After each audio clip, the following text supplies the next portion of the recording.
Jelang batas akhir pelunasan biaya penyelenggaraan ibadah haji BPIH tahun 2023, Kepala Bidang Penyelenggaraan Haji dan Umroh Kanwil Kementerian Agama Provinsi Sumatera Selatan Armed Dahil menjelaskan, dari 7.012 calon jemaah haji, sudah 85% yang melakukan pelunasan biaya penyelenggaraan ibadah haji, atau sampai hari ini sudah mencapai 6.390 orang dari total sebanyak 7.012 orang jemaah calon haji JCH, baik JCH dari reguler maupun JCH cadangan dari total.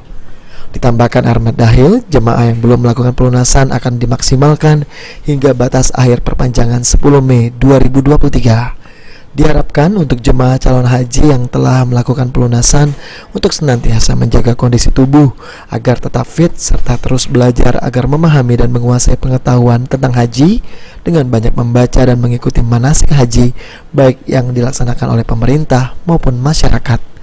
Ya, kita baru kemarin rapat di pusat dengan pihak penerbangan juga dengan beberapa provinsi di seluruh Indonesia terkait jadwal keberangkatan embarkasi Palembang.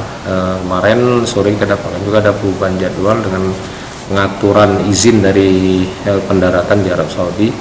Embarkasi Palembang itu yang kloter awalnya yang kita dapat informasi tanggal 24 masuk asrama haji, ini dimundurkan lagi jadi tanggal 26. Jadi terbangnya nanti yang kloter awal itu tanggal 27 Pak. Untuk berapa kloter Pak jumlah-jumlahnya? Kloternya ada 23 kloter embarkasi Palembang. 23 kloter Pak ya? Kloter, karena ada Aji Delia, PAL TV.